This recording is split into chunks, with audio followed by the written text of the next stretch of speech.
Pagi ini suamiku tiba-tiba bersikap manis dan memasakkan bubur spesial karena aku sakit. Tapi karena tidak nafsu makan, aku berikan bubur itu pada asisten pribadinya. 30 menit kemudian, terdengar jeritan dari ruang kerja. Dan pagi itu, aku menyaksikan Karma bekerja dengan cara yang paling brutal. Sebelum ceritanya dimulai, silahkan tulis di kolom komentar dari daerah mana saja teman-teman yang menonton cerita ini. Jangan lupa like dan subscribe agar channel ini bisa semakin berkembang dan bisa mempersembahkan cerita yang lebih menarik lagi. Cahaya matahari pagi mulai menyusup masuk melalui celah-celah ventilasi jendela kamar utama yang besar itu.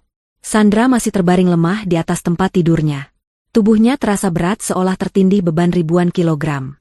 Kepala wanita berhijab itu berdenyut nyeri setiap kali ia mencoba membuka mata. Demam tinggi yang menyerangnya sejak 2 hari lalu belum juga menunjukkan tanda-tanda akan mereda. Keringat dingin membasahi punggung dan keningnya, membuat pakaian tidurnya terasa lengket dan tidak nyaman. Sandra mencoba mengubah posisi tidurnya, berharap rasa sakit di persendiannya sedikit berkurang, namun upaya itu sia-sia.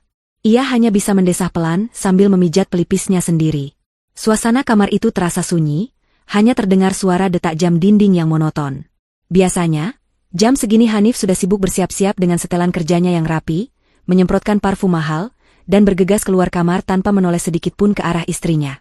Hanif adalah tipe suami yang dingin dan kaku, terutama dalam beberapa bulan terakhir. Komunikasi di antara mereka hanya sebatas basa-basi tentang tagihan listrik atau keperluan rumah tangga. Namun, pagi ini ada sesuatu yang berbeda. Pintu kamar terbuka perlahan. Sandra menyipitkan matanya, berusaha memfokuskan pandangan yang kabur. Sosok Hanif muncul di balik pintu. Lelaki itu tidak mengenakan wajah masam seperti biasanya. Sebaliknya, Hanif tersenyum lebar, sebuah pemandangan yang sudah sangat lama tidak dilihat oleh Sandra. Di tangannya, Hanif membawa sebuah nampan kayu berisi mangkuk keramik putih yang mengepulkan uap hangat dan segelas air. Aroma gurih bubur ayam seketika memenuhi ruangan, bercampur dengan aroma samar bawang goreng dan daun bawang. Sandra mengerutkan keningnya, merasa heran dengan pemandangan di hadapannya. Ia mencoba bangun dan menyandarkan punggungnya di kepala tempat tidur. Hanif melangkah mendekat dengan gerakan yang sangat hati-hati, seolah takut menumpahkan isi nampan tersebut. Ia meletakkan nampan itu di atas meja nakas di samping tempat tidur Sandra, lalu duduk di tepi kasur sambil menatap istrinya dengan tatapan yang sulit diartikan. Hanif mengusap lembut punggung tangan Sandra. Sentuhan itu terasa asing bagi Sandra yang sudah terbiasa diabaikan. Hanif berkata dengan suara lembut, bahwa ia sengaja bangun lebih pagi hari ini, untuk membuatkan sarapan spesial bagi istrinya. Ia mengatakan bahwa ia merasa bersalah, karena selama ini terlalu sibuk dengan urusan pekerjaan, hingga melupakan perhatian kepada Sandra yang sedang sakit. Sandra terdiam mendengar ucapan itu. Hatinya merasa bimbang antara rasa haru dan rasa curiga. Bagaimana mungkin seseorang bisa berubah drastis hanya dalam waktu 1 malam? Hanif menjelaskan bahwa bubur ayam itu ia buat sendiri dengan resep khusus yang ia pelajari dari internet, lengkap dengan campuran rempah-rempah yang dipercaya bisa mengembalikan stamina tubuh yang hilang akibat demam. Ia juga menyeduh teh herbal hangat yang katanya sangat ampuh untuk meredakan sakit kepala. Sandra menatap mangkuk bubur itu. Uap panas masih mengepul dari sana. Perutnya sebenarnya terasa sangat tidak nyaman. Rasa mual akibat demam membuatnya tidak memiliki nafsu makan sama sekali. Tenggorokannya terasa pahit dan kering. Namun, melihat kesungguhan di wajah Hanif, Sandra merasa tidak enak hati untuk menolak. Hanif mengambil sendok, mengaduk bubur itu pelan, lalu menyodorkannya ke mulut Sandra. Ia memaksa Sandra untuk membuka mulut. Sandra menerima suapan pertama dengan ragu. Rasanya memang gurih, namun lidahnya yang sedang pahit tidak bisa menikmatinya dengan baik. Hanif terus menyuapinya dengan telaten, sambil terus bercerita tentang betapa ia ingin memperbaiki hubungan mereka. Hanif berkata bahwa ia sadar harta tidak ada artinya jika istri tercinta sakit. Kalimat-kalimat manis itu meluncur mulus dari bibir Hanif, membuat Sandra merasa sedikit terhanyut meskipun logika di kepalanya masih bertanya-tanya. Setelah beberapa suapan, Sandra merasa perutnya bergejolak. Rasa mual itu semakin kuat menekan ulu hatinya. Ia mengangkat tangannya, memberi isyarat kepada Hanif untuk berhenti. Sandra berkata bahwa ia sudah kenyang dan tidak sanggup lagi menelan makanan. Hanif tampak sedikit kecewa. Wajahnya menegang sejenak sebelum kembali tersenyum dipaksakan. Hanif bersikeras agar Sandra menghabiskan bubur itu, setidaknya setengahnya lagi, karena ia sudah mencampurkan vitamin mahal ke dalamnya. Namun, Sandra menggeleng lemah. Ia takut jika memaksakan diri, ia justru akan memuntahkan semuanya kembali. Akhirnya, Hanif mengalah. Ia meletakkan mangkuk yang masih berisi lebih dari separuh bubur itu, kembali ke atas nampan. Hanif melirik jam tangannya dengan gelisah. Ia berkata bahwa ia harus segera berangkat ke kantor, karena ada rapat penting pagi ini. Sebelum pergi, Hanif mencium kening Sandra, sesuatu yang sudah bertahun-tahun tidak ia lakukan. Ia berpesan agar Sandra istirahat total, dan meminum teh herbalnya nanti jika perutnya sudah lebih enak. Hanif melangkah keluar kamar dengan tergesa-gesa. Sandra mendengar langkah kaki suaminya menuruni tangga, diikuti suara pintu depan yang ditutup, dan deru mesin mobil yang menjauh meninggalkan halaman rumah. Kini Sandra kembali sendirian di dalam kamar yang luas itu. Ia menatap nampan di sampingnya. Mangkuk bubur itu masih hangat. Aroma bawang goreng yang tadinya menggugah selera kini justru membuat perutnya semakin mual. Sandra tidak ingin membiarkan makanan itu tergeletak begitu saja di kamar, karena baunya akan mengganggu istirahatnya. Ia juga teringat pesan mendiang ibu agar tidak membuang-buang makanan, karena itu adalah perbuatan yang tidak baik. Mubazir adalah temannya setan, begitu kata ibu dulu. Sandra berpikir keras, siapa yang bisa menghabiskan makanan ini? Ia teringat pada Risma. Risma adalah asisten pribadi Hanif yang sering ditugaskan bekerja di rumah mereka, untuk mengurus berkas-berkas penting yang tidak sempat Hanif selesaikan di kantor. Sandra tahu Risma sudah datang sejak pagi buta tadi. Gadis muda itu biasanya bekerja di ruang kerja Hanif yang terletak di lantai bawah, di sudut rumah yang tenang. Risma adalah gadis yang rajin. Meskipun kadang Sandra merasa tatapan mata Risma padanya sedikit aneh, seperti ada sesuatu yang disembunyikan. Namun, Sandra tidak pernah ambil pusing. Baginya, Risma adalah karyawan suaminya yang harus dihormati selayaknya tamu di rumah ini. Sandra memaksakan dirinya untuk turun dari tempat tidur. Kakinya terasa goyah saat memijak lantai marmer yang dingin. Ia meraih nampan berisi bubur dan gelas teh itu, lalu berjalan perlahan menuju pintu kamar. Setiap langkah membutuhkan usaha ekstra karena kepalanya yang masih pening. Sandra berpegangan pada dinding lorong saat menuruni tangga satu persatu. Rumah besar itu terasa lengang. Para asisten rumah tangga sedang berbelanja ke pasar, sehingga hanya ada dia dan Risma di rumah itu. Sesampainya di lantai bawah, Sandra berjalan menuju ruang kerja Hanif. Pintu ruangan itu sedikit terbuka. Dari celah pintu, Sandra bisa melihat Risma sedang duduk di kursi kerja Hanif, mengetik sesuatu di laptop dengan serius. Risma mengenakan pakaian kerja yang rapi. Sandra mengetuk pintu pelan. Risma tersentak kaget dan buru-buru menutup laptopnya, seolah menyembunyikan sesuatu. Namun, wajah kaget itu segera berganti dengan senyum ramah saat melihat Sandra berdiri di ambang pintu membawa nampan. Sandra masuk dengan langkah pelan. Ia menyapa Risma dengan suara parau. Risma segera berdiri dan menghampiri Sandra. Bertanya kenapa Sandra turun dari kamar padahal sedang sakit. Sandra tersenyum tipis dan meletakkan nampan itu di meja tamu yang ada di sudut ruang kerja. Sandra menjelaskan bahwa Hanif membuatkan sarapan spesial ini untuknya, tetapi perutnya sedang tidak bisa menerima makanan karena mual. Ia merasa sayang jika makanan enak dan masih hangat ini dibuang begitu saja. Sandra menawarkan bubur itu kepada Risma.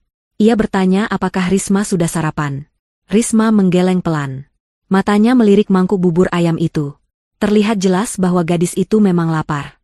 Risma berkata bahwa ia terburu-buru datang ke sini, sehingga belum sempat mengisi perut. Sandra mempersilakan Risma untuk memakannya. Risma tampak ragu sejenak, menatap Sandra lalu menatap bubur itu bergantian.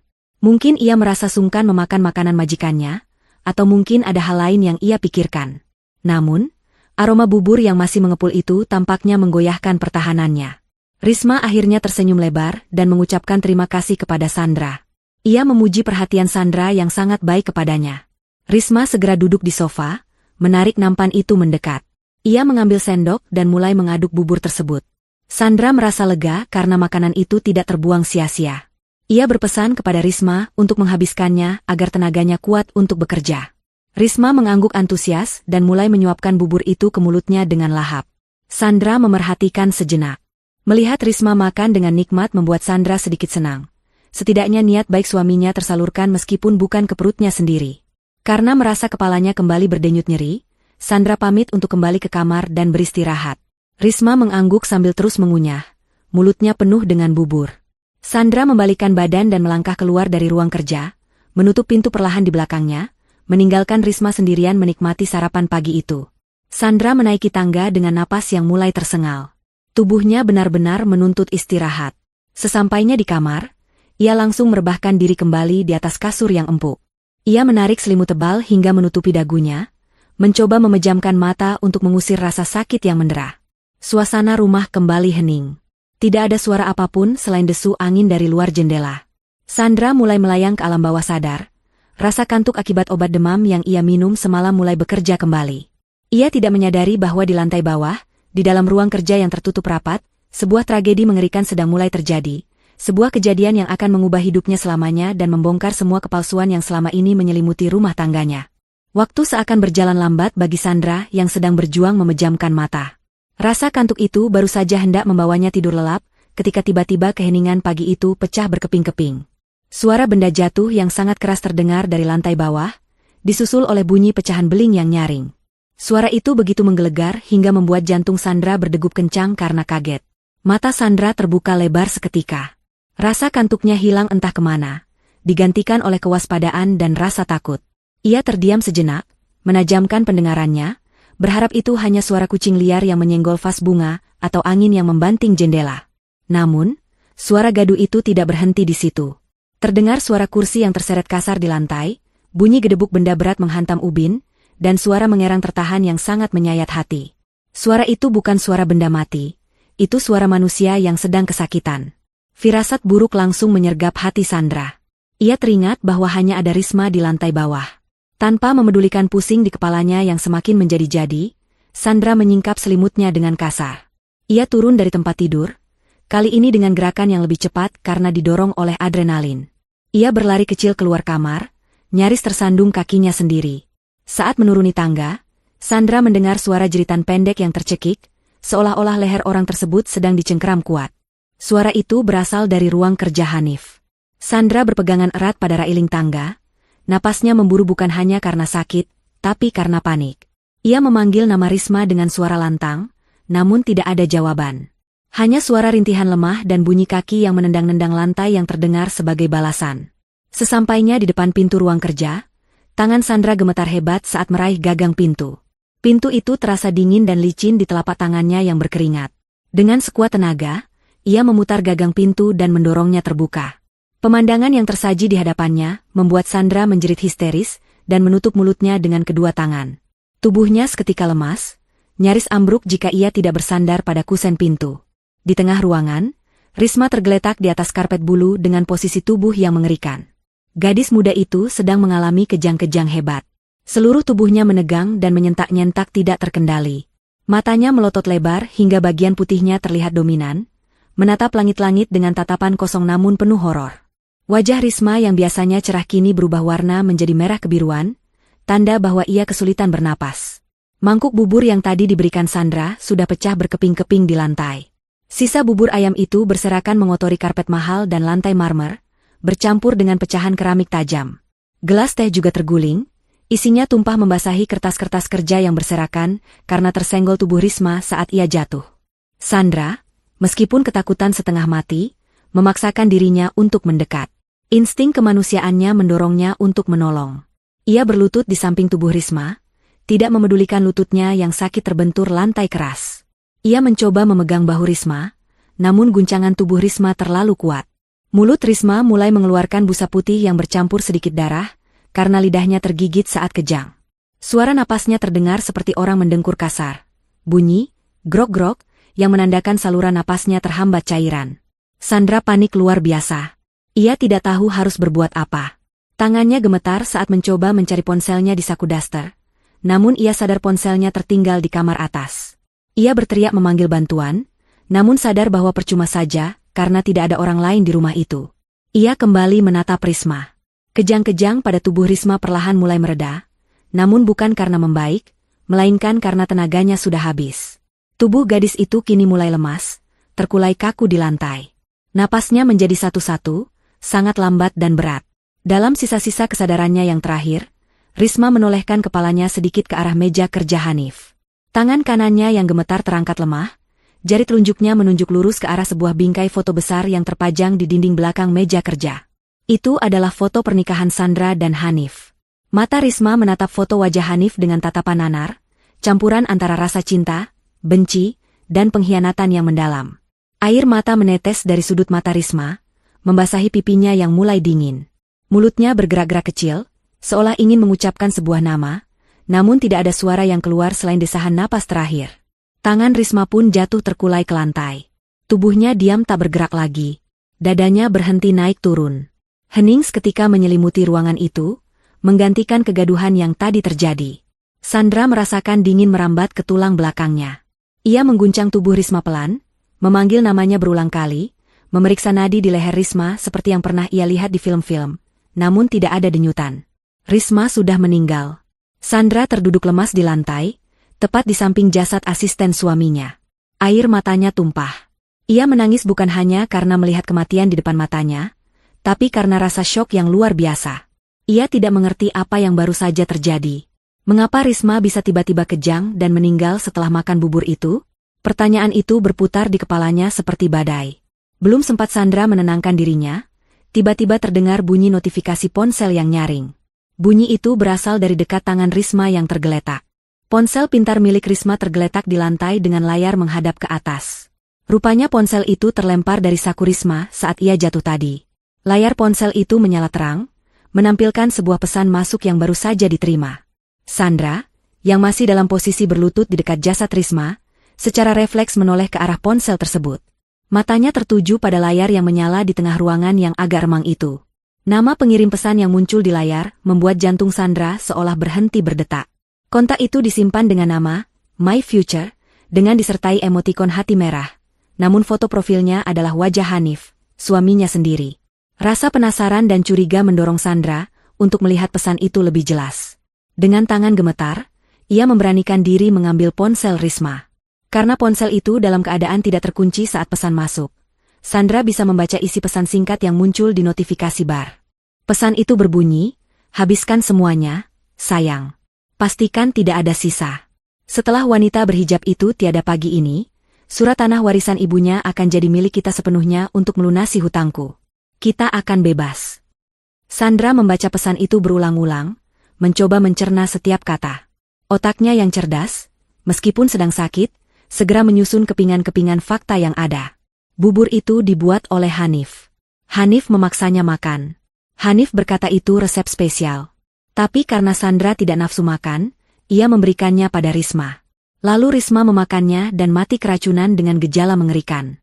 Pesan ini dikirim oleh Hanif ke ponsel Risma, mengira bahwa Rismalah yang sedang memantau kematian Sandra.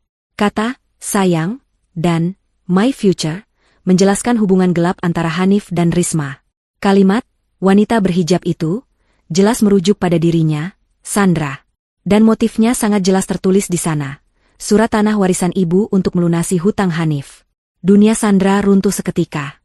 Rasa sakit dikhianati jauh lebih perih daripada sakit fisik yang ia derita. Suaminya, orang yang tadi pagi bersikap sangat manis dan menyuapinya, ternyata berniat membunuhnya dengan racun yang dicampur dalam bubur itu. Jika saja Sandra memakan bubur itu tadi, dialah yang sekarang tergeletak kaku dengan mulut berbusa di lantai ini, bukan Risma. Takdir berkata lain. Ketidaknafsuan makannya telah menyelamatkan nyawanya, dan justru Risma, selingkuhan suaminya yang bersekongkol dengannya, yang tewas terkena senjata makan tuan. Risma mati karena memakan racun yang mungkin ia sendiri tahu keberadaannya, atau mungkin ia tidak tahu bahwa Hanif sekejam itu. Ironi ini begitu pahit. Sandra menatap jasad Risma dengan pandangan baru. Wanita ini adalah musuh dalam selimut, namun ia juga korban dari kekejaman Hanif. Sandra sadar ia tidak boleh larut dalam kesedihan. Ia berada dalam bahaya besar. Hanif, suaminya, adalah seorang pembunuh berdarah dingin.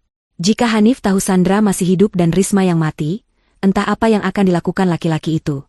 Sandra menyeka air matanya dengan kasar. Tatapan matanya yang tadi sendu kini berubah menjadi tajam dan dingin.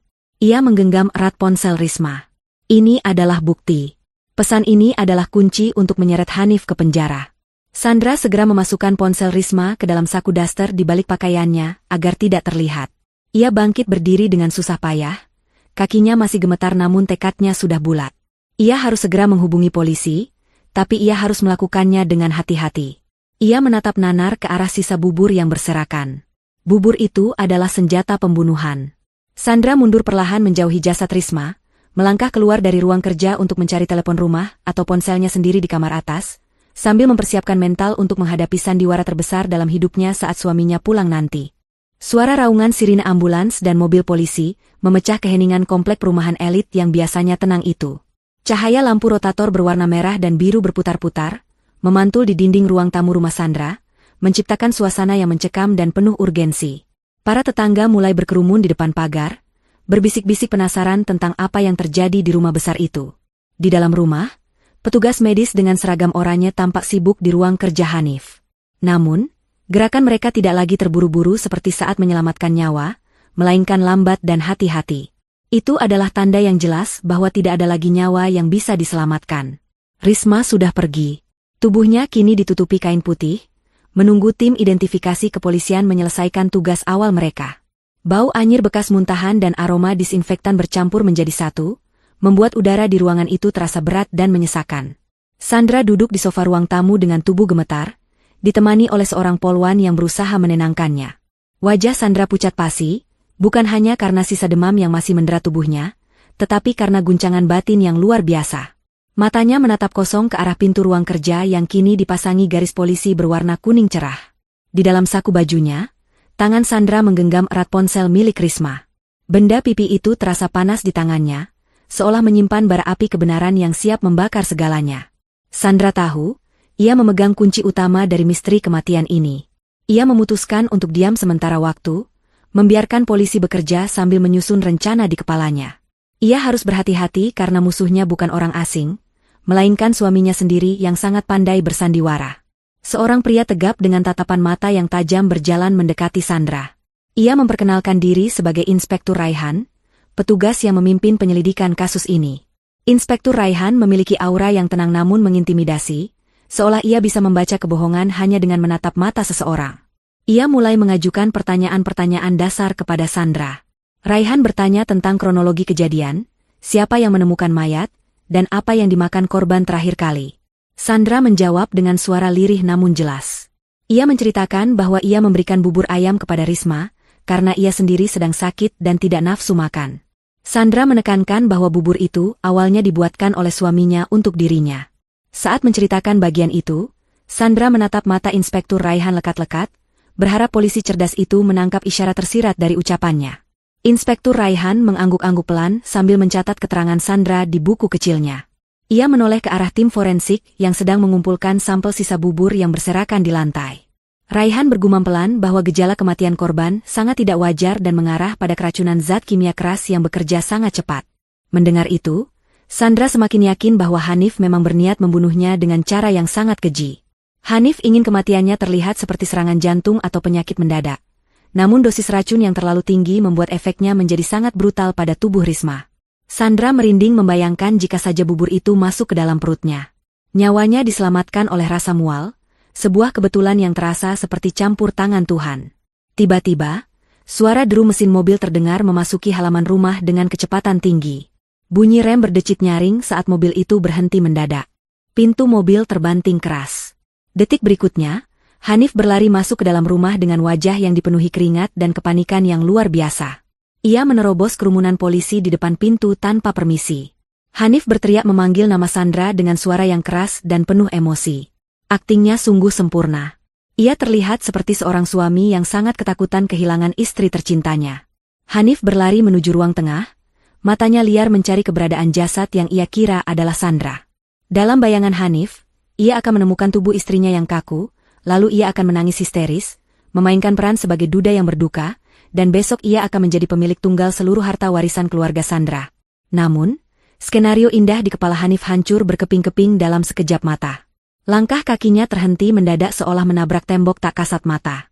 Matanya terbelalak lebar, nyaris keluar dari kelopaknya.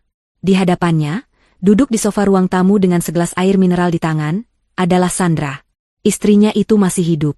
Sandra menatap Hanif dengan tatapan datar, tanpa senyum, tanpa air mata, hanya tatapan dingin yang menusuk hingga ke tulang sumsum. Hanif merasa darah di tubuhnya berhenti mengalir.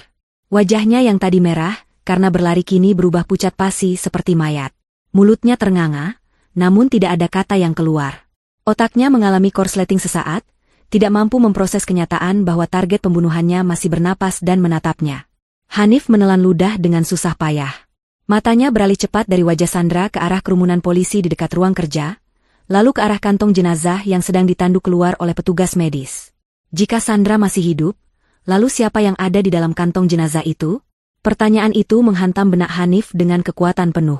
Ia melangkah mundur perlahan, kakinya terasa lemas seperti jeli. Tatapannya tertuju pada tas kerja wanita yang tergeletak di meja dekat garis polisi. Ia mengenali tas itu. Itu tas milik Risma, hadiah yang ia berikan bulan lalu. Dunia Hanif seakan berputar hebat. Ia menyadari kesalahan fatal yang telah terjadi. Racun itu salah sasaran. Ia baru saja membunuh wanita yang ia cintai, bukan wanita yang ingin ia singkirkan. Inspektur Raihan, yang sejak tadi mengamati gerak-gerik Hanif, melangkah maju. Ia menyapa Hanif dengan nada tegas namun sopan. Raihan memberitahu bahwa korban adalah saudari Risma, asisten pribadi Hanif, yang ditemukan meninggal dunia diduga akibat keracunan makanan. Mendengar nama Risma disebut secara resmi sebagai korban, pertahanan diri Hanif nyaris runtuh. Ia ingin berteriak, ingin menangis, ingin memaki dirinya sendiri, tetapi ia tidak bisa. Ia sadar ia sedang ditonton oleh polisi dan istrinya. Ia harus tetap berada dalam karakternya.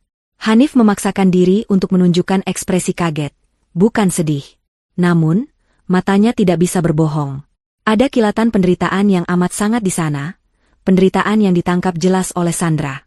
Sandra melihat kehancuran di mata suaminya, dan untuk pertama kalinya hari itu, sudut bibir Sandra terangkat sedikit membentuk senyum tipis yang sangat mengerikan. Hanif berdiri mematung di tengah ruang tamu yang kini terasa seperti panggung pengadilan baginya. Ia berusaha mati-matian mengatur napasnya yang memburu. Jantungnya berdetak begitu kencang hingga ia takut suaranya terdengar oleh orang-orang di sekelilingnya. Ia harus menguasai diri. Ia adalah Hanif, pengusaha yang licin dan pandai bicara. Ia tidak boleh terlihat hancur karena kematian asistennya. Itu akan menimbulkan kecurigaan. Dengan tangan yang gemetar, Hanif menyeka keringat dingin di dahinya. Ia berjalan mendekati Sandra, mencoba bersikap layaknya suami yang lega melihat istrinya selamat.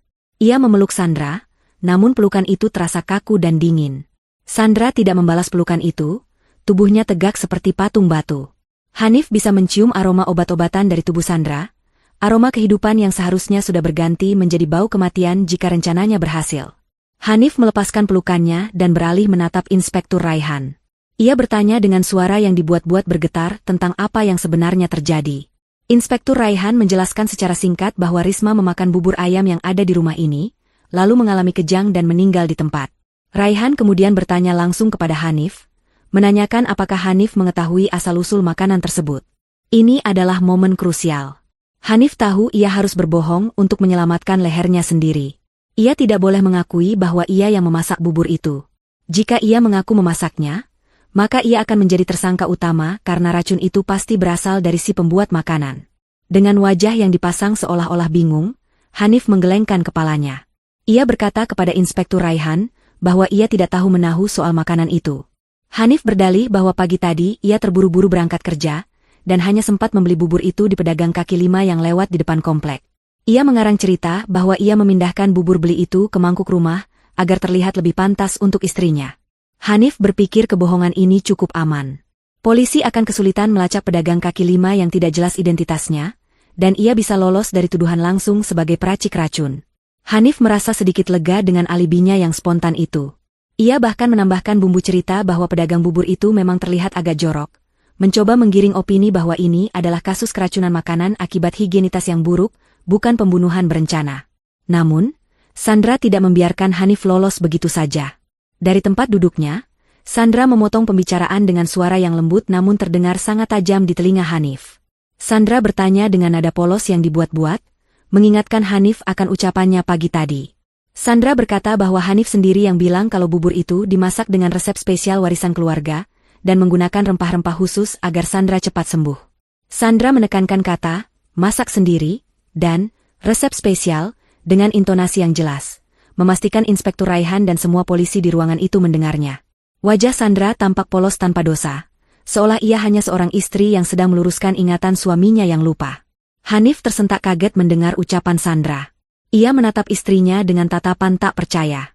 Keringat dingin kembali mengucur deras di punggungnya. Ia tidak menyangka Sandra akan mengingat detail ucapan manisnya pagi tadi, dan menggunakannya sebagai senjata di saat seperti ini. Hanif mencoba tertawa canggung, berusaha mencairkan suasana yang tiba-tiba menegang. Ia berkata bahwa mungkin Sandra salah dengar, karena sedang demam tinggi dan pusing. Hanif bersikeras bahwa ia hanya bercanda saat bilang memasak sendiri agar Sandra senang dan mau makan. Ia kembali menegaskan bahwa ia membelinya, bukan membuatnya. Namun, bantahan Hanif terdengar lemah dan panik. Nada suaranya meninggi, sebuah tanda defensif yang sangat dikenali oleh penyidik berpengalaman. Inspektur Raihan tidak melewatkan perubahan drastis pada bahasa tubuh Hanif.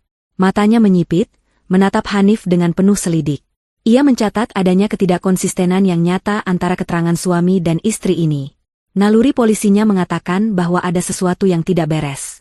Raihan bertanya lagi, kali ini dengan nada yang lebih menekan, memastikan sekali lagi apakah Hanif benar-benar membeli makanan itu atau memasaknya. Raihan juga menanyakan di mana bungkus atau styrofoam bekas bubur itu jika memang Hanif membelinya dari luar. Hanif terdiam 1000 bahasa. Ia lupa memikirkan detail soal sampah bungkus makanan. Di dapur tidak ada sampah styrofoam atau plastik bubur, karena ia memang memasaknya menggunakan panci di dapur mereka sendiri. Kepanikan mulai merayapi wajah Hanif secara nyata. Ia tergagap, menjawab bahwa mungkin ia sudah membuang bungkusnya di tong sampah depan kompleks saat berangkat kerja. Alasan yang terdengar sangat dipaksakan dan tidak masuk akal bagi seorang yang sedang terburu-buru. Sandra hanya diam menyimak. Tangannya sesekali mengelus dada seolah masih syok, padahal hatinya bersorak melihat suaminya terpojok. Sandra menikmati setiap detik ketakutan yang terpancar dari wajah Hanif. Ia tahu Hanif tidak akan bisa lari dari fakta bahwa sidik jarinya pasti ada di seluruh peralatan masak di dapur. Sandra sengaja tidak memberitahu polisi soal dapur dulu.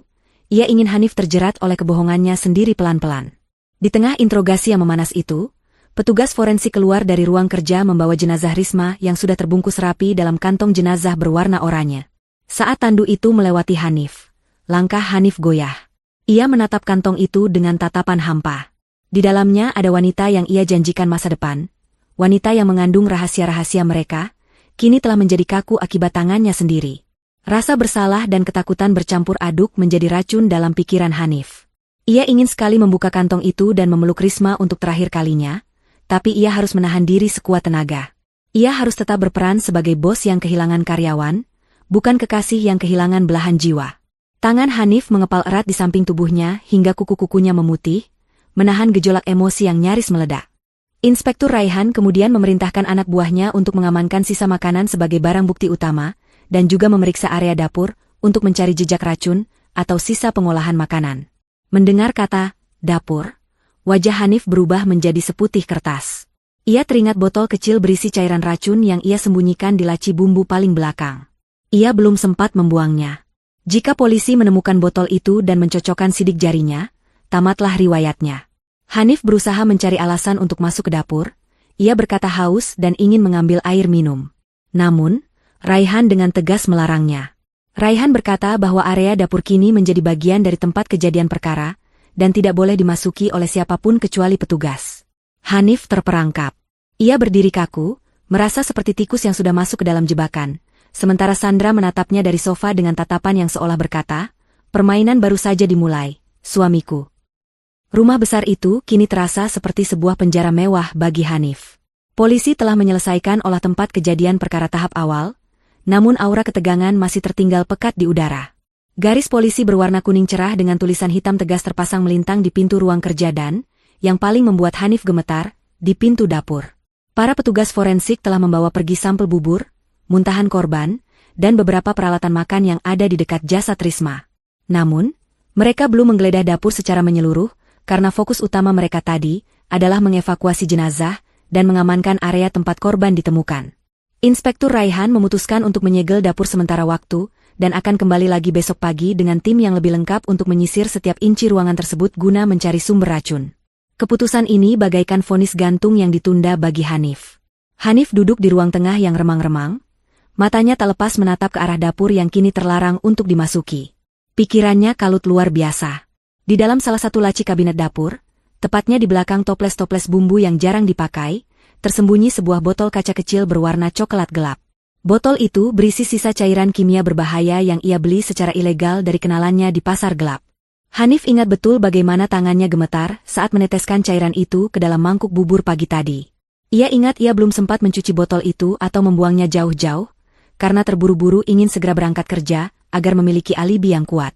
Ia hanya sempat menyembunyikannya di sana, berpikir akan membuangnya nanti malam setelah Sandra dipastikan meninggal dan rumah dalam keadaan duka yang sibuk. Rencana itu terdengar sempurna di kepalanya pagi tadi, namun kini menjadi bumerang yang mematikan. Jika tim forensik besok menggeledah dapur dan menemukan botol itu, mereka pasti akan memeriksa sidik jari yang menempel di sana. Hanif tahu ia tidak memakai sarung tangan saat menyembunyikan botol itu kembali, karena panik mendengar suara langkah kaki Sandra di lantai atas. Sidik jarinya pasti tercetak jelas di permukaan kaca botol. Itu adalah bukti telak yang tidak bisa disangkal. Hanif harus mengambil botol itu malam ini juga, apapun caranya. Namun, ada satu masalah besar. 2 orang polisi berseragam ditugaskan oleh Inspektur Raihan untuk berjaga di depan rumah malam ini, guna mengamankan lokasi kejadian. Hanif tidak bisa sembarangan merusak segel garis polisi tanpa ketahuan. Keringat dingin kembali membasahi punggungnya. Ia merasa seperti tikus yang terperangkap dalam labirin yang ia buat sendiri, menunggu waktu hingga predator datang memangsanya. Sementara itu, Sandra pamit untuk beristirahat di kamarnya di lantai atas. Ia beralasan kepalanya masih pening dan butuh tidur. Namun, sesampainya di kamar, Sandra sama sekali tidak tidur. Ia duduk di tepi ranjang, mendengarkan setiap suara yang ada di rumah itu. Ia tahu Hanif sedang gelisah di bawah sana. Sandra mengeluarkan ponsel milik Risma yang ia sembunyikan. Ia membuka galeri rekaman suara di ponsel itu. Ternyata Risma memiliki kebiasaan merekam percakapan-percakapan penting, mungkin sebagai jaminan keamanan dirinya sendiri, karena ia sadar hubungannya dengan Hanif berisiko tinggi. Sandra menemukan satu file rekaman suara Risma yang sedang bernyanyi pelan, sebuah lagu cinta yang sering diputar Hanif di mobil. Suara Risma terdengar merdu namun menyeratkan kesedihan. Sandra menghubungkan ponsel Risma ke speaker Bluetooth nirkabel, yang ia letakkan tersembunyi di dekat ventilasi udara yang terhubung langsung ke lorong lantai bawah. Ia menyusun rencana teror mental untuk suaminya. Sandra ingin melihat seberapa kuat mental pembunuh itu sebelum akhirnya ia hancurkan sepenuhnya. Sandra menekan tombol putar dengan volume yang sangat pelan, nyaris seperti bisikan angin, namun cukup jelas untuk didengar di keheningan malam yang sunyi. Suara nyanyian Risma mulai mengalun halus, menggema lamat-lamat di lorong rumah yang sepi. Di lantai bawah, Hanif yang sedang melamun tiba-tiba tersentak. Ia mendengar suara itu. Suara wanita bersenandung lirih. Bulu kuduknya seketika meremang. Ia mengenali suara itu. Itu suara Risma. Hanif menoleh ke kiri dan ke kanan dengan panik. Jantungnya berpacu cepat. Suara itu terdengar seperti datang dari arah ruang kerja tempat Risma meninggal, tapi juga seperti datang dari dinding-dinding rumah. Hanif mencoba menepis pikiran irasionalnya. Ia berkata pada dirinya sendiri bahwa itu hanya halusinasi akibat stres dan rasa lelah. Ia menggosok wajahnya kasar, mencoba menyadarkan diri. Namun, senandung itu terdengar lagi, kali ini disertai suara tawa kecil khas Risma yang biasa ia dengar saat mereka sedang berduaan. Hanif tidak tahan lagi. Ia bangkit dari sofa dan berjalan setengah berlari menuju tangga. Ia harus memastikan bahwa ia tidak gila. Ia menaiki tangga dengan langkah tergesa-gesa menuju kamar utama. Ia membuka pintu kamar dengan kasar. Di dalam kamar, ia melihat Sandra sedang duduk tenang di kursi baca sambil memegang buku. Wajahnya tampak damai di bawah sorotan lampu baca. Sandra menoleh pelan saat Hanif masuk dengan napas memburu. Hanif bertanya dengan suara bergetar, apakah Sandra mendengar suara nyanyian atau suara wanita tertawa barusan. Mata Hanif liar menyapu seisi kamar, mencari sumber suara yang menghantuinya. Sandra menatap Hanif dengan tatapan bingung yang sangat meyakinkan. Ia menggelengkan kepalanya pelan. Sandra menjawab dengan nada lembut, bahwa ia tidak mendengar apa-apa selain suara jangkrik dari taman belakang. Ia bertanya balik apakah Hanif baik-baik saja, karena wajah suaminya terlihat sangat pucat dan berkeringat. Sandra meletakkan bukunya dan berjalan mendekati Hanif. Ia menyentuh lengan suaminya, namun Hanif menepisnya pelan karena kaget. Sandra berkata mungkin Hanif terlalu lelah dan merasa bersalah atas kematian asistennya, sehingga mulai mendengar suara-suara aneh. Kata, bersalah, yang diucapkan Sandra terdengar menekan di telinga Hanif, seolah istrinya tahu sesuatu. Hanif mundur selangkah. Ia bersikeras bahwa ia mendengar suara Risma tadi. Ia yakin telinganya tidak salah. Namun, keheningan kamar itu seolah mengejeknya. Tidak ada suara apapun sekarang. Hanif mulai meragukan kewarasannya sendiri. Apakah arwah Risma gentayangan menuntut balas? Atau ini hanya efek samping dari ketakutan akan tertangkap? Hanif tidak berani berlama-lama di kamar itu bersama Sandra yang menatapnya dengan sorot mata yang sulit ditebak. Ia bergumam tidak jelas, beralasan ingin ke kamar mandi untuk mencuci muka. Hanif masuk ke kamar mandi dalam kamar utama, dan mengunci pintunya rapat-rapat. Ia menyalakan keran air dengan volume penuh, untuk meredam suara apapun dari luar, dan juga suara gemuruh di dadanya. Di depan wastafel, Hanif membasuh wajahnya berkali-kali dengan air dingin. Ia menatap pantulan wajahnya di cermin. Lingkaran hitam di bawah matanya terlihat jelas. Ia terlihat seperti orang yang dikejar setan. Hanif mencengkeram pinggiran wastafel dengan erat, hingga buku-buku jarinya memutih. Ia harus fokus. Masalah utamanya bukan hantu, tapi botol racun di dapur. Ia harus mencari cara untuk mengambilnya tanpa ketahuan polisi di depan, dan tanpa dicurigai Sandra. Tapi bagaimana caranya? Setiap detik yang berlalu terasa seperti hitungan mundur menuju kehancurannya. Sementara itu, di luar kamar mandi, Sandra tersenyum tipis. Ia mematikan rekaman di ponsel Risma. Teror tahap pertama berhasil. Ia berhasil membuat Hanif meragukan realitasnya sendiri. Malam ini akan menjadi malam yang sangat panjang bagi suaminya, dan Sandra akan memastikan Hanif tidak akan bisa tidur tenang sedetik pun. Di dalam kesendirian kamar mandi yang dingin, pikiran Hanif melayang mundur ke beberapa bulan yang lalu, ke masa di mana benih-benih kejahatan ini mulai tumbuh dalam dirinya. Hanif bukanlah pembunuh sejak lahir. Dulunya, ia adalah pengusaha yang cukup sukses di bidang properti. Namun, ambisi yang tidak terkendali dan keputusan bisnis yang ceroboh membawanya ke jurang kehancuran. Hanif terlalu berani mengambil pinjaman besar dari pihak swasta yang ternyata adalah sindikat rentenir berkedok investor, untuk mendanai proyek pembangunan apartemen yang akhirnya mangkrak karena masalah perizinan. Uang modal hangus, sementara bunga hutang terus membengkak setiap harinya, mencekik lehernya hingga ia sulit bernapas. Teror dari para penagih hutang mulai berdatangan. Awalnya hanya telepon dan pesan singkat berisi ancaman. Namun lama-kelamaan, mereka mulai mendatangi kantor Hanif, membuat keributan, dan mengancam keselamatan fisiknya. Hanif ingat betul rasa takut yang mencekam saat 3 orang pria berbadan besar mendobrak masuk ke ruangannya, meletakkan senjata tajam di atas meja, dan memberinya ultimatum waktu 1 bulan untuk melunasi hutang pokok beserta bunganya yang jumlahnya miliaran rupiah. Jika tidak, mereka mengancam akan menghabisi Hanif dan mempermalukan keluarganya. Hanif putus asa. Aset pribadinya sudah habis dijual untuk menutupi bunga bulan-bulan sebelumnya. Satu-satunya jalan keluar yang ia lihat adalah harta istrinya. Sandra adalah anak tunggal dari keluarga kaya raya. Sepeninggal ibunya, Sandra mewarisi beberapa aset properti bernilai fantastis. Yang paling berharga adalah sebidang tanah luas di pusat kota yang nilainya terus meroket. Jika tanah itu dijual, Hanif bisa melunasi seluruh hutangnya, dan masih memiliki sisa uang yang sangat banyak untuk memulai hidup baru. Hanif sudah berulang kali membujuk Sandra untuk menjual tanah itu dengan alasan untuk modal ekspansi bisnis. Ia mengarang cerita manis tentang prospek keuntungan masa depan. Namun, Sandra selalu menolak dengan tegas. Bagi Sandra, tanah itu adalah peninggalan bersejarah dari ibu yang harus dijaga, bukan untuk dijual demi ambisi bisnis suaminya.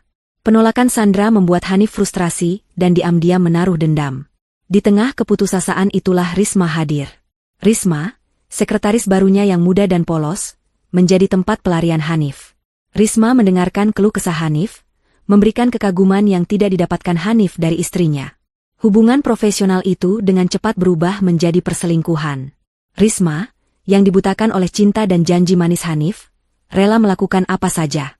Hanif mulai memengaruhi Risma, mengatakan bahwa istrinya adalah wanita jahat yang pelit dan tidak mendukung suami. Ia menanamkan ide bahwa jika Sandra tidak ada, mereka bisa menikah dan hidup bahagia dengan harta warisan itu. Rencana pembunuhan itu tidak muncul tiba-tiba, melainkan hasil diskusi gelap berhari-hari di kamar-kamar hotel murah tempat mereka bersembunyi. Mereka sepakat menggunakan racun karena dianggap cara yang paling bersih dan sulit dilacak jika dilakukan dengan hati-hati. Kembali ke masa kini, Hanif menatap pantulan dirinya di cermin dengan rasa penyesalan yang terlambat. Rencananya gagal total. Sandra masih hidup dan memegang kendali atas harta itu, sementara Risma mati sia-sia. Masalah hutang itu masih ada. Bahkan kini ditambah dengan ancaman penjara seumur hidup atau hukuman mati. Hanif merasa dinding-dinding kamar mandi itu menghimpitnya.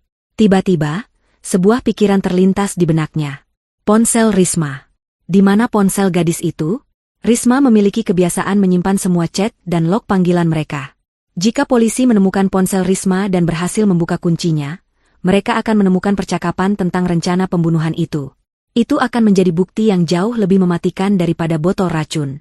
Hanif segera keluar dari kamar mandi. Ia melihat Sandra sudah berbaring di tempat tidur membelakanginya. Sepertinya sudah tidur. Hanif mengendap-endap keluar kamar. Ia harus mencari tas kerja Risma. Ia ingat tadi siang tas itu ada di ruang tamu, di meja dekat garis polisi. Hanif berharap polisi belum menyita tas itu sebagai barang bukti. Dengan langkah pelan dan hati-hati agar tidak menimbulkan suara di lantai kayu, Hanif menuruni tangga dalam kegelapan. Ia tidak berani menyalakan lampu. Cahaya bulan dari jendela memberinya sedikit penerangan. Sesampainya di ruang tamu, mata Hanif mencari-cari dalam kegelapan. Ia melihat tas kerja Risma masih tergeletak di sana, di atas meja konsol di sudut ruangan yang luput dari perhatian polisi saat evakuasi jenazah yang heboh tadi. Hanif nyaris bersorak kegirangan. Ia menyambar tas itu dan membawanya ke sudut ruangan yang paling gelap. Dengan tangan gemetar, ia membuka resleting tas dan menumpahkan isinya ke lantai. Ada dompet, alat kosmetik, buku catatan, dan kunci motor. Hanif meraba-raba bagian dalam tas, mencari ponsel pintar milik Risma. Namun, tangannya hanya menyentuh kain furing tas. Ponsel itu tidak ada. Hanif panik. Ia memeriksa ulang, mengocok tas itu, bahkan merobek kantong bagian dalamnya. Nihil. Ponsel Risma lenyap. Hanif mencoba mengingat-ingat. Terakhir kali ia melihat Risma memegang ponsel, adalah sebelum ia berangkat kerja pagi tadi. Apakah Risma membawanya saat makan bubur? Jika ya, seharusnya ponsel itu ada di dekat mayatnya dan sudah diamankan polisi. Tapi Inspektur Raihan tidak menyebutkan soal ponsel. Di tengah kepanikan mengaduk-aduk isi tas, tangan Hanif menyentuh secari kertas yang terselip di antara halaman buku agenda Risma. Hanif menarik kertas itu keluar dan membawanya mendekat ke arah jendela, agar bisa membacanya dengan bantuan cahaya bulan. Itu bukan tulisan Risma. Itu tulisan tangan yang sangat ia kenali, tulisan tangan Sandra yang rapi dan tegak. Tulisan di kertas itu berbunyi, hutang nyawa dibayar nyawa. Selamat menikmati malam-malam terakhirmu, Mas. Hanif terhuyung ke belakang hingga menabrak dinding. Kertas itu jatuh dari tangannya. Napasnya tercekat. Pesan ini membuktikan segalanya. Sandra tahu. Sandra tidak hanya tahu tentang perselingkuhannya, tapi juga tahu tentang rencana pembunuhan itu. Dan yang lebih mengerikan, Sandra yang mengambil ponsel Risma. Itu berarti Sandra memegang semua bukti percakapan mereka. Sandra sedang mempermainkannya. Wanita yang ia kira lemah dan bodoh itu ternyata selangkah lebih maju darinya.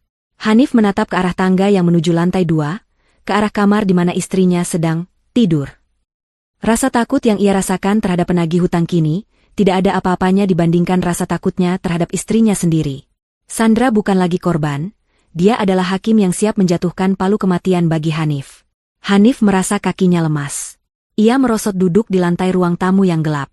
Ia sadar, ia tidak bisa lari. Di luar ada polisi, di dalam ada istri yang memegang kartu asnya. Pilihan Hanif semakin menipis. Haruskah ia kabur sekarang dan menjadi buronan? Atau haruskah ia mencoba merebut ponsel itu dari Sandra? Tapi bagaimana jika Sandra sudah menyerahkannya ke polisi atau menyimpannya di tempat aman? Pikiran jahat kembali merasuki Hanif. Jika Sandra memegang bukti itu, maka Sandra harus dibungkam. Tidak ada jalan lain. Hanif menatap ke arah dapur yang disegel. Di sana ada pisau dapur. Meskipun berisiko, mungkin itu satu-satunya cara untuk mengakhiri mimpi buruk ini. Hanif mulai kehilangan akal sehatnya, terdorong ke sudut di mana manusia bisa melakukan hal-hal yang paling nekat dan biadab. Matahari mulai tergelincir ke ufuk barat, menyisakan semburat jingga yang perlahan ditelan oleh kegelapan malam. Suasana di rumah besar itu semakin terasa dingin dan asing bagi Hanif. Seharian ini ia hidup dalam neraka kecemasan yang tak berujung. Pagi tadi, Inspektur Raihan kembali datang membawa kabar yang membuat lutut Hanif lemas. Hasil otopsi pendahuluan dari tim forensik rumah sakit telah keluar lebih cepat dari perkiraan, karena kasus ini dianggap prioritas. Risma dipastikan meninggal akibat keracunan akut zat sianida dosis tinggi yang dicampur dalam makanannya. Zat itu bekerja sangat cepat merusak sistem pernapasan seluler, menyebabkan korban mengalami kejang hebat dan gagal napas dalam hitungan menit. Saat Inspektur Raihan membacakan laporan itu di ruang tamu, Hanif berusaha sekuat tenaga menahan ekspresi wajahnya agar tetap terlihat wajar, meskipun jantungnya berdegup kencang seolah ingin melompat keluar dari rongga dada. Inspektur Raihan juga menyinggung bahwa jenis racun ini tidak dijual bebas, dan biasanya hanya bisa didapatkan melalui jalur ilegal atau akses industri tertentu. Tatapan mata Inspektur Raihan saat menjelaskan hal itu terasa menusuk, seolah sedang memindai isi kepala Hanif. Polisi itu bertanya apakah di rumah ini ada simpanan bahan kimia untuk keperluan tertentu, misalnya pembersih kolam atau pestisida tanaman, namun Hanif menggeleng kaku, menyangkal segala kemungkinan yang bisa mengarah padanya. Setelah polisi pergi sore itu, rumah kembali sunyi, namun kesunyian itu justru lebih menyiksa daripada kebisingan interogasi. Hanif merasa diawasi oleh dinding-dinding rumahnya sendiri. Setiap bayangan perabotan terlihat seperti sosok Risma yang sedang berdiri mengintip. Hanif tidak berani makan atau minum apapun seharian ini. Rasa lapar dan haus yang mendera tubuhnya kalah oleh rasa paranoid yang menggerogoti akal sehatnya.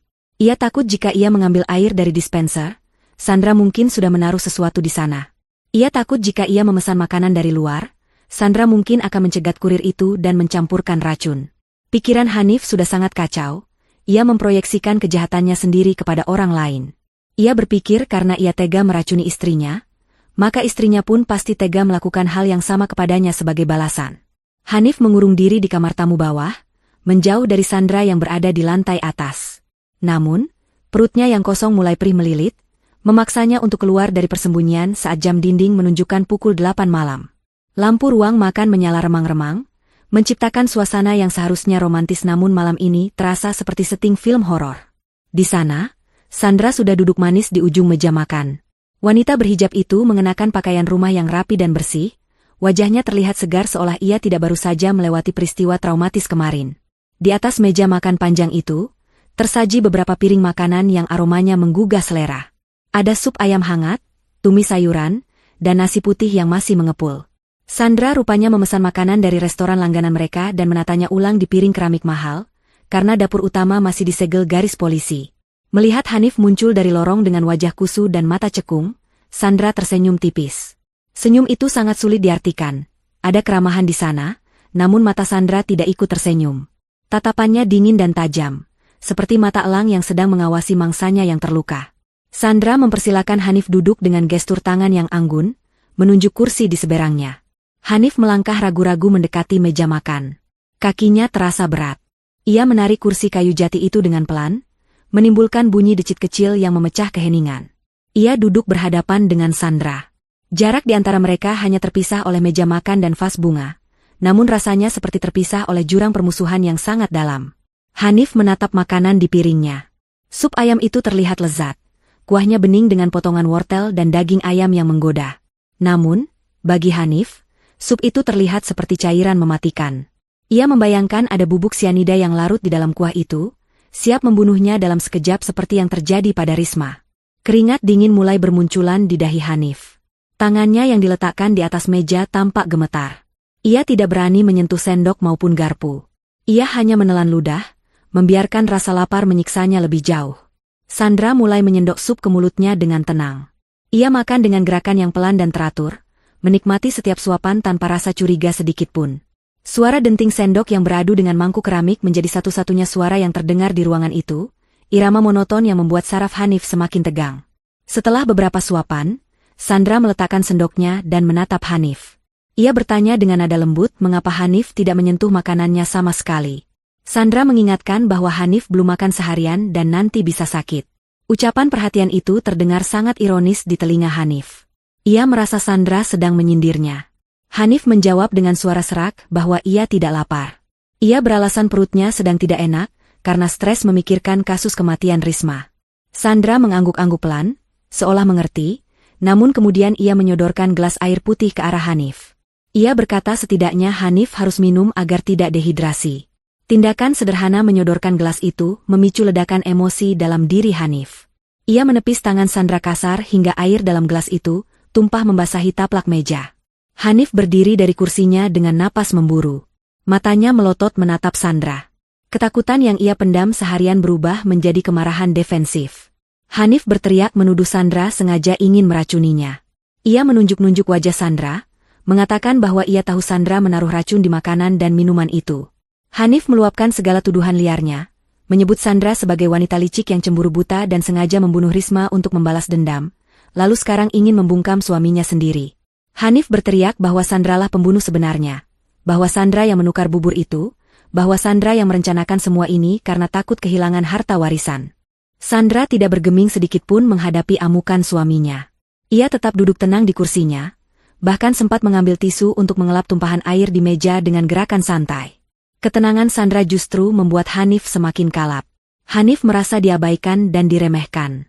Setelah Hanif kehabisan napas karena berteriak, barulah Sandra mengangkat wajahnya. Ia menatap Hanif lurus-lurus, tatapan yang penuh wibawa dan dominasi. Sandra tertawa kecil, tawa yang kering dan tanpa rasa humor. Ia bertanya balik kepada Hanif dengan nada rendah yang menusuk, untuk apa ia harus repot-repot mengotori tangannya sendiri dengan racun. Sandra mengingatkan Hanif pada fakta sederhana yang tak terbantahkan. Ia berkata bahwa polisi menemukan sidik jari Hanif di panci masak yang ada di dapur, bukan sidik jarinya. Sandra menekankan bahwa Haniflah yang bangun pagi-pagi buta, Haniflah yang sibuk di dapur, dan Haniflah yang menyajikan bubur itu ke kamar. Sandra melanjutkan kata-katanya dengan kejam. Ia berkata bahwa seluruh bukti fisik mengarah pada Hanif. Botol racun yang mungkin masih disembunyikan Hanif, jejak pembelian bahan kimia yang mungkin bisa dilacak polisi, dan motif keuangan Hanif yang sedang bangkrut, semuanya adalah jerat yang Hanif buat sendiri. Sandra menegaskan bahwa ia hanyalah istri sakit yang kebetulan tidak nafsu makan. Ia adalah korban yang selamat dari percobaan pembunuhan, bukan pelaku. Sandra bertanya retoris, siapa yang akan percaya pada teriakan Hanif sekarang? Siapa yang akan percaya bahwa istri yang sakit parah bisa meracuni asisten suaminya, sementara suaminya sendiri yang menyiapkan makanannya? Logika Sandra menghantam Hanif seperti palu godam. Hanif terdiam, mulutnya terkatup rapat. Ia sadar bahwa ia telah masuk perangkap. Tuduhannya tidak berdasar, sementara bukti-bukti yang ada justru menyudutkannya. Hanif kembali terduduk di kursinya, tenaganya seolah tersedot habis. Ia menatap nanar ke arah Sandra yang kini kembali melanjutkan makannya, seolah tidak terjadi apa-apa. Rasa takut yang amat sangat kembali menyergapnya. Ia menyadari bahwa wanita di hadapannya ini jauh lebih berbahaya daripada yang ia duga. Sandra bukan lagi istri penurut yang bisa ia bodohi dengan kata-kata manis. Sandra adalah lawan yang tangguh yang sedang memegang kendali permainan. Hanif merasa sesak napas, ruangan makan yang luas itu terasa menyempit menghimpitnya. Bayangan penjara dan hukuman mati menari-nari di pelupuk matanya. Ia menatap gelas airnya yang kosong, berharap ini semua hanya mimpi buruk. Namun rasa perih di perutnya menyadarkannya bahwa ini adalah kenyataan pahit yang harus ia hadapi. Malam itu, makan malam perayaan kesembuhan Sandra berubah menjadi malam penghakiman bagi mental Hanif yang mulai retak perlahan demi perlahan. Keheningan kembali menyelimuti ruang makan setelah perdebatan sengit itu mereda, namun ketegangan di udara semakin tebal dan menyesakan. Hanif duduk terpaku dengan napas yang masih tersengal, matanya menatap kosong ke arah taplak meja yang basah. Pikirannya buntu. Segala skenario penyelamatan diri yang ia susun di kepalanya runtuh satu persatu saat berhadapan dengan logika dingin Sandra. Ia mencoba mencari celah, mencari satu saja kesalahan Sandra yang bisa ia manfaatkan, namun nihil. Sandra bermain terlalu bersih. Sementara itu, Sandra telah menyelesaikan makan malamnya. Ia meletakkan sendok dan garpu dengan posisi rapi di atas piring, lalu menyeka bibirnya dengan serbet kain. Gerakannya begitu elegan dan terukur, kontras dengan kekacauan yang sedang melanda batin suaminya. Sandra meminum air putihnya perlahan, lalu meletakkan gelas itu kembali ke meja dengan bunyi, tuk, pelan yang terdengar seperti ketukan palu hakim. Sandra kemudian merogoh saku pakaian gamis panjangnya. Ia mengeluarkan sebuah benda pipi berwarna hitam yang sangat familiar bagi Hanif. Itu adalah ponsel pintar dengan casing bergambar bunga lavender. Itu ponsel milik Risma. Mata Hanif membelalak seketika saat melihat benda itu diletakkan di tengah meja makan, tepat di antara piring-piring bekas makanan. Jantungnya seakan berhenti berdetak. Benda yang ia cari-cari dengan panik semalam, benda yang ia bongkar tas Risma demi menemukannya, ternyata ada di saku istrinya selama ini. Hanif menatap ponsel itu dengan horor, seolah ponsel itu adalah bom waktu yang siap meledak dan menghancurkan sisa hidupnya. Ia ingin sekali menyambar ponsel itu, namun tatapan tajam Sandra memaku tubuhnya di kursi. Sandra tersenyum miring, menyadari ketakutan yang terpancar jelas dari wajah suaminya. Tanpa banyak bicara, Sandra menyentuh layar ponsel itu. Layarnya menyala, menampilkan wallpaper foto Risma yang sedang tersenyum ceria, senyum dari seseorang yang tidak tahu bahwa ajal sedang mengintainya. Sandra membuka aplikasi perekam suara dengan jari telunjuknya yang lentik. Ia menggulir daftar rekaman dan memilih satu file tertanggal malam sebelum kejadian. Sandra menekan tombol putar, play, lalu menaikkan volume suara hingga maksimal. Suara statis terdengar sejenak dari speaker ponsel, disusul oleh suara percakapan dua orang yang sangat jelas. Hanif mengenali suara itu adalah suaranya sendiri dan suara Risma. Mereka sedang berada di dalam mobil, terdengar dari latar belakang suara mesin yang halus dan klakson kendaraan lain yang samar. Tenang saja, Risma. Besok pagi adalah saatnya. Aku akan campurkan obat itu ke dalam bubur kesukaannya. Terdengar suara Hanif di rekaman itu, nadanya terdengar dingin namun penuh keyakinan. Kemudian terdengar suara Risma menimpali dengan nada manja namun kejam. Kamu yakin dosisnya cukup, Mas? Aku nggak mau dia cuma sakit perut. Dia harus benar-benar pergi supaya kita bisa bebas. Suara Hanif menjawab lagi dengan tawa kecil yang mengerikan, "Jangan khawatir, sayang. Dosis ini cukup untuk menumbangkan gajah sekalipun. Setelah dia mati, orang-orang akan mengira dia meninggal karena komplikasi sakitnya. Tidak akan ada yang curiga. Surat tanah warisan ibunya akan jadi milik kita, dan kita bisa bayar semua hutangku lalu pergi liburan ke Eropa seperti janjiku." Rekaman itu terus berputar, memperdengarkan detail rencana pembunuhan yang mereka susun dengan begitu rapinya. Hanif mendengar suaranya sendiri menyebutkan jenis racun, cara mencampurnya, hingga rencana alibi yang akan ia gunakan. Wajah Hanif berubah dari pucat menjadi abu-abu. Ia merasa mual mendengar kekejaman suaranya sendiri. Setiap kata yang keluar dari speaker ponsel itu adalah paku yang menancap di peti matinya. Ini bukan sekadar bukti tidak langsung. Ini adalah pengakuan dosa yang terekam sempurna. Dengan rekaman ini, tidak ada pengacara hebat manapun yang bisa menyelamatkannya dari hukuman mati atau penjara seumur hidup. Ia tidak hanya terbukti membunuh Risma karena kelalaian, salah sasaran, tapi terbukti merencanakan pembunuhan berencana terhadap istrinya sendiri. Pasal berlapis sudah menunggunya di depan mata. Sandra membiarkan rekaman itu berputar sampai habis, membiarkan Hanif mendengar tawa kemenangannya sendiri di masa lalu yang kini terdengar seperti ejekan nasib. Setelah rekaman berakhir, Sandra mematikan layar ponsel, namun tidak menarik tangannya. Ia menatap Hanif dengan ekspresi jijik yang tidak ditutupi lagi. Sandra berkata dengan suara rendah, bahwa Risma ternyata cukup pintar untuk menyimpan jaminan. Risma mungkin mencintai Hanif, tapi dia tidak sepenuhnya percaya pada lelaki yang tega mengkhianati istrinya sendiri. Sandra berkata bahwa ia sudah menyalin rekaman ini ke penyimpanan awan, cloud, dan mengirimkannya ke email pribadinya yang aman. Jadi, menghancurkan ponsel itu sekarang tidak akan berguna sama sekali. Sandra telah menutup semua jalan keluar bagi Hanif. Hanif gemetar hebat. Tubuhnya diguncang oleh campuran rasa takut, marah, dan putus asa yang memuncak. Ia merasa terjepit di sudut tembok yang sempit.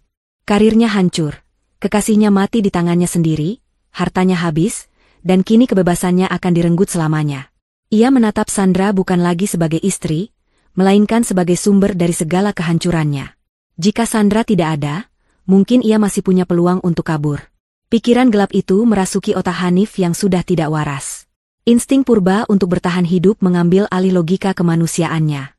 Hanif berpikir sempit. Jika ia harus hancur, maka ia akan menyeret Sandra bersamanya ke neraka. Tidak ada gunanya memohon ampun, Sandra tidak akan luluh. Mata Hanif tertuju pada pisau buah tajam yang tergeletak di piring buah di tengah meja, tidak jauh dari posisi tangannya. Kilatan logam pisau itu seolah memanggilnya. Napas Hanif menjadi berat dan cepat. Urat-urat di lehernya menonjol keluar. Tanpa peringatan, Hanif meraung keras seperti binatang buas yang terluka. Ia melompat dari kursinya, menyambar pisau buah itu dengan gerakan kilat. Kursi yang ia duduki terpelanting ke belakang hingga jatuh berdebam. Hanif menerjang ke arah meja, tubuhnya condong ke depan dengan mata melotot penuh kebencian, mengarahkan ujung pisau itu ke arah Sandra. Ia berteriak histeris, "Berikan ponsel itu padaku, atau kau akan menyusul Risma sekarang juga. Mati kau, wanita iblis." Sandra tersentak kaget melihat serangan tiba-tiba itu.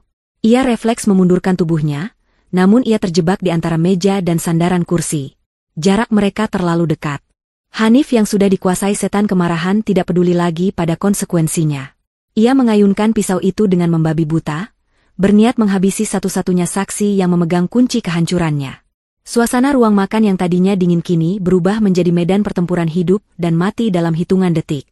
Hanif tidak lagi melihat Sandra sebagai manusia, melainkan sebagai target yang harus dimusnahkan agar ia bisa bernapas lega, meskipun hanya untuk sesaat. Terjangan Hanif begitu cepat, dan Sandra hanya memiliki waktu sepersekian detik untuk bereaksi sebelum mata pisau itu mencapai tubuhnya. Namun, di balik kepanikan itu, tangan Sandra diam-diam menekan tombol panggil darurat di ponselnya sendiri yang sejak tadi ia genggam di bawah meja. Sebuah langkah antisipasi terakhir yang ia siapkan untuk momen paling buruk ini. Waktu seolah melambat secara drastis di ruang makan yang mencekam itu. Kilatan mata pisau yang diayunkan oleh Hanif memantulkan cahaya lampu gantung, menciptakan garis perak mematikan yang mengarah tepat ke tubuh Sandra. Jarak di antara mereka begitu dekat, nyaris tidak ada ruang untuk menghindar. Sandra, dengan refleks bertahan hidup yang didorong oleh adrenalin, menjatuhkan tubuhnya ke samping kanan, membiarkan kursi yang ia duduki menjadi tameng sementara. Pisau itu meleset dari sasaran utamanya, namun ujung tajamnya sempat menggores lengan baju gamis Sandra, merobek kainnya meski tidak sampai melukai kulit secara dalam. Hanif, yang kehilangan keseimbangan karena momentum serangannya sendiri yang meleset, menabrak meja makan dengan keras. Piring-piring keramik berjatuhan ke lantai, pecah berkeping-keping menimbulkan suara gaduh yang memekakan telinga. Hanif tidak berhenti, ia meraung marah dan segera membalikkan badannya, siap melancarkan serangan kedua yang lebih mematikan. Matanya merah menyala, dipenuhi oleh kegilaan seseorang yang sudah tidak memiliki jalan kembali. Namun, sebelum Hanif sempat mengayunkan pisaunya lagi, suara dentuman keras mengguncang seluruh rumah. Pintu depan rumah didobrak dengan kekuatan penuh, hingga engselnya lepas. Suara derap langkah kaki sepatu bot yang berat terdengar menyerbu masuk ke dalam lorong, diikuti oleh teriakan-teriakan tegas dan berwibawa. Rupanya, panggilan darurat yang dilakukan Sandra bukanlah kelayanan umum, melainkan panggilan langsung ke nomor pribadi Inspektur Raihan yang memang sudah bersiaga di pos keamanan depan komplek bersama timnya. Sejak awal makan malam, Sandra sengaja menyambungkan panggilan itu dan menyembunyikan ponselnya di saku, membiarkan polisi mendengar semua pengakuan Hanif dan ancaman pembunuhannya secara langsung. Tim kepolisian yang mendengar teriakan histeris Hanif dan bunyi barang pecah belah langsung mengambil tindakan taktis untuk menyelamatkan korban. Inspektur Raihan adalah orang pertama yang menerobos masuk ruang makan dengan senjata teracung. Di belakangnya, 3 anggota polisi berseragam lengkap mengikuti dengan sigap. Raihan berteriak lantang memerintahkan Hanif untuk menjatuhkan senjatanya dan tiarap di lantai. Hanif, yang sedang dalam kondisi mental tidak stabil, sempat tertegun sejenak melihat kedatangan polisi yang tiba-tiba. Ia menoleh ke arah Raihan dengan tatapan bingung, tangan kanannya masih menggenggam erat pisau buah. Situasi sangat kritis. Hanif tampak bimbang antara menyerah atau nekat menyerang polisi. Raihan tidak mengambil risiko. Melihat Hanif masih memegang senjata dan posisinya dekat dengan Sandra yang terpojok di lantai, Raihan memberi isyarat kepada anggotanya. Salah satu petugas dengan cepat bergerak melingkar dan menendang tangan Hanif dengan teknik bela diri yang terlatih. Pisau itu terlempar jauh ke sudut ruangan, berdenting nyaring saat menghantam lantai marmer. Dalam hitungan detik, tubuh Hanif disergap oleh 2 petugas polisi. Mereka memiting lengan Hanif ke belakang punggung dan memaksanya tiarap mencium lantai yang dingin. Hanif meronta-ronta hebat, berteriak-teriak tidak jelas, memaki Sandra dan polisi bergantian. Tenaganya cukup kuat karena didorong oleh kepanikan, namun ia tidak berdaya melawan kuncian petugas yang profesional. Bunyi klik dari borgol besi yang dikunci di pergelangan tangannya menandai akhir dari perlawanan fisiknya. Wajah Hanif ditekan ke lantai, pipinya menempel pada pecahan piring yang berserakan. Napasnya memburu, menderu-deru seperti banteng yang terluka. Ia terus berteriak bahwa ia tidak bersalah, bahwa ini semua jebakan, namun tidak ada yang mendengarkan racauannya. Inspektur Raihan segera menghampiri Sandra, membantunya berdiri, dan memeriksa apakah ada luka serius. Sandra menggeleng lemah, tubuhnya gemetar hebat pasca kejadian itu, namun matanya tetap menatap Hanif yang kini tidak berdaya di lantai. Inspektur Raihan kemudian berbalik menatap Hanif. Ia membacakan hak-hak tersangka dengan suara tegas dan lantang. Raihan menyatakan bahwa Hanif ditangkap atas tuduhan pembunuhan berencana terhadap saudari Risma dan percobaan pembunuhan berencana terhadap istrinya sendiri, Sandra. Hanif masih berusaha menyangkal, air mata frustrasi mulai mengalir di wajahnya.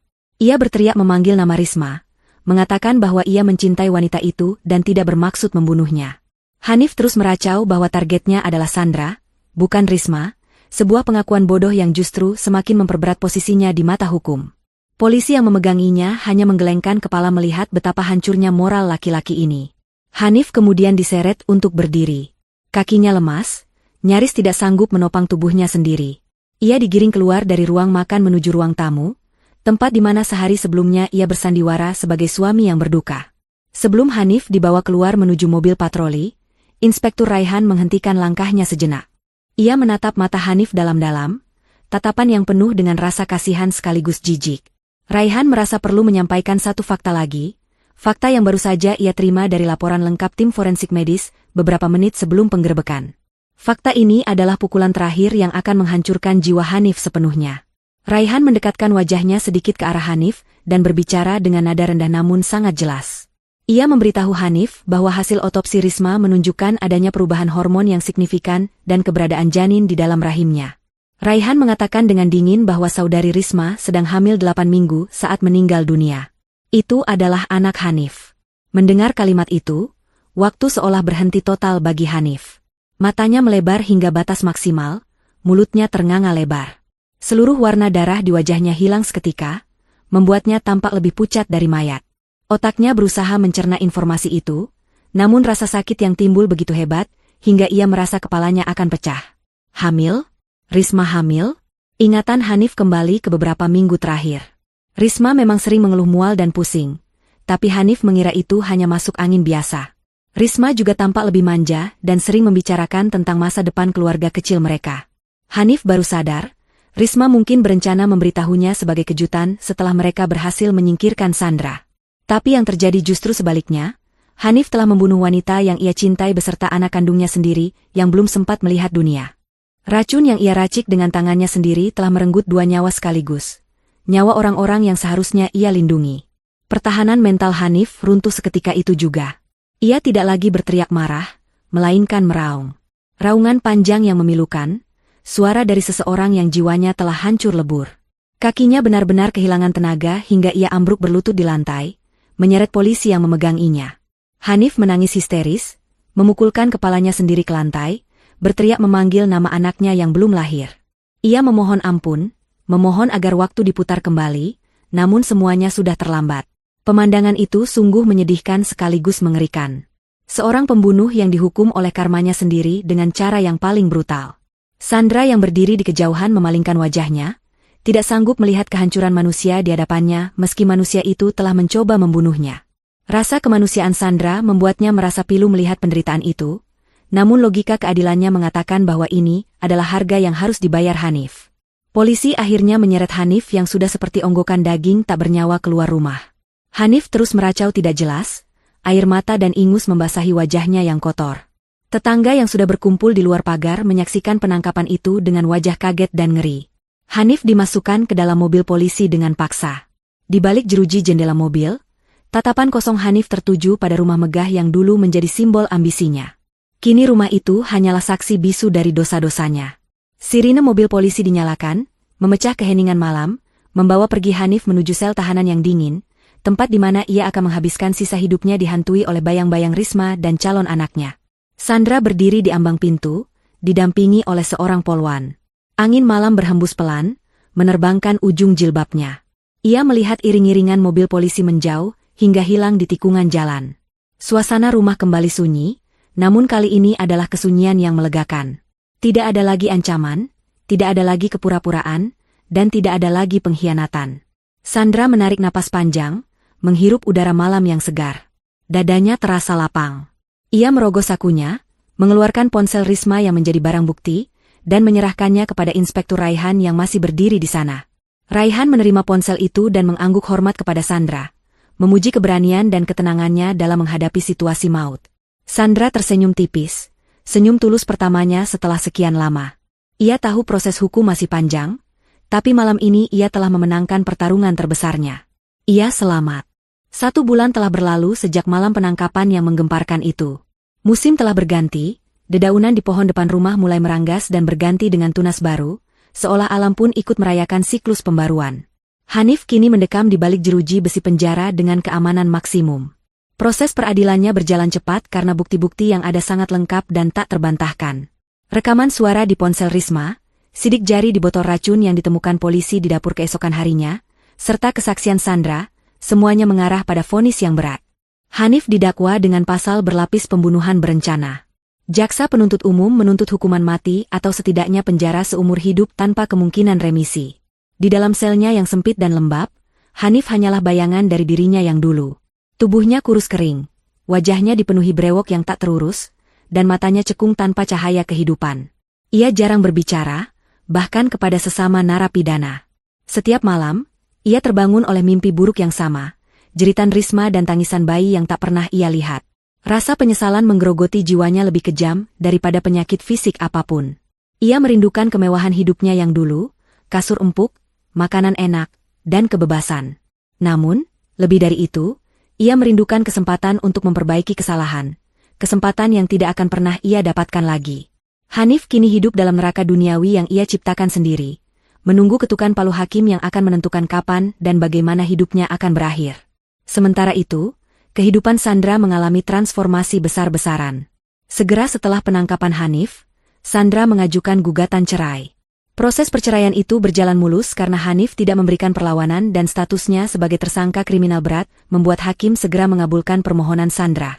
Dalam putusan pengadilan, Sandra tidak hanya mendapatkan status janda yang bebas, tetapi juga berhasil mengamankan seluruh aset warisan keluarga dari klaim pihak ketiga. Para penagih hutang yang dulu mengejar Hanif tidak bisa menyentuh harta Sandra karena terbukti bahwa hutang-hutang tersebut adalah hutang pribadi Hanif untuk keperluan bisnis ilegal dan judi saham, tanpa sepengetahuan dan persetujuan Sandra sebagai istri.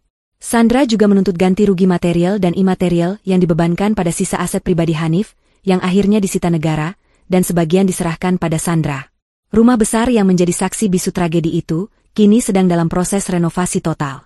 Sandra tidak ingin menjual rumah itu karena tanahnya adalah warisan ibu yang berharga, namun ia tidak ingin tinggal dalam bayang-bayang masa lalu.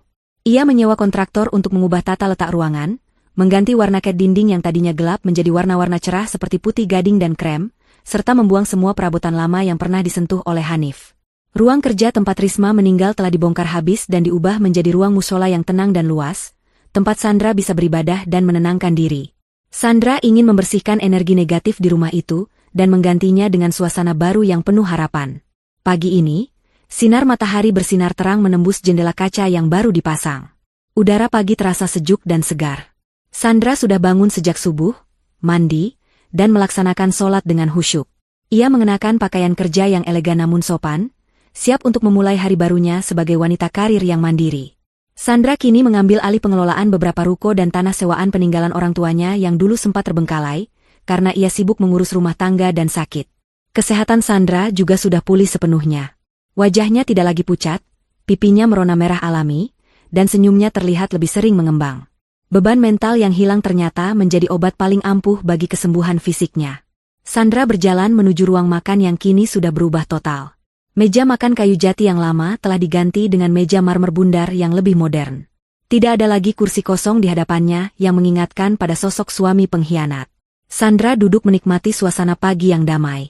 Di hadapannya, tersaji mangkuk bubur ayam hangat. Kali ini, bubur itu bukan buatan suami yang penuh kepalsuan, melainkan bubur ayam langganan yang ia beli dari pedagang keliling yang lewat depan rumah, pedagang jujur yang mencari nafkah halal. Aroma bubur itu tercium sangat nikmat. Taburan kacang kedelai, seledri, dan kerupuk yang melimpah membuatnya tampak menggugah selera.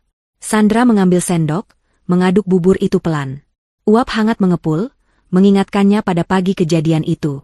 Namun, tidak ada rasa trauma yang timbul. Sandra justru merasa bersyukur. Ia bersyukur karena Tuhan memberinya rasa mual pagi itu. Rasa mual yang ia benci saat itu ternyata adalah cara Tuhan melindunginya dari maut. Ia bersyukur karena matanya dibukakan dari kebutaan cinta yang selama ini membuatnya tidak sadar bahwa ia tidur di samping ular berbisa. Sandra menyuapkan bubur itu ke mulutnya. Rasanya gurih, hangat, dan menenangkan. Ia mengunyah perlahan, meresapi kenikmatan sederhana dari sebuah kebebasan.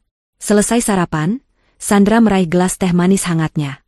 Ia berjalan menuju teras depan rumah. Mobilnya sudah siap di garasi, bersih dan mengkilap. Sopir barunya sedang memanaskan mesin. Sandra menatap langit biru yang membentang luas tanpa awan. Ia teringat pada Risma. Meskipun wanita itu telah menyakitinya, Sandra mengirimkan doa dalam hati agar arwah Risma dan janinnya mendapatkan ketenangan di sisinya, dan semoga keadilan di dunia ini bisa menjadi penebus dosa-dosa mereka. Sandra tidak lagi menyimpan dendam. Dendam hanya akan menjadi racun bagi dirinya sendiri, sama mematikannya dengan sianida. Ia memilih untuk memaafkan demi kedamaian hatinya sendiri, namun tidak akan pernah melupakan pelajaran berharga ini. Sandra masuk ke dalam mobil. Ia meletakkan map berisi dokumen akta cerai dan sertifikat tanah yang baru balik nama di kursi penumpang. Ia menatap spion, melihat pantulan dirinya sendiri. Wanita di cermin itu bukan lagi istri yang lemah dan sakit-sakitan. Wanita itu adalah Sandra yang kuat, cerdas, dan pemenang. Ia memerintahkan sopirnya untuk berangkat menuju kantor notaris. Mobil melaju perlahan meninggalkan pekarangan rumah, membelah jalanan pagi yang mulai ramai.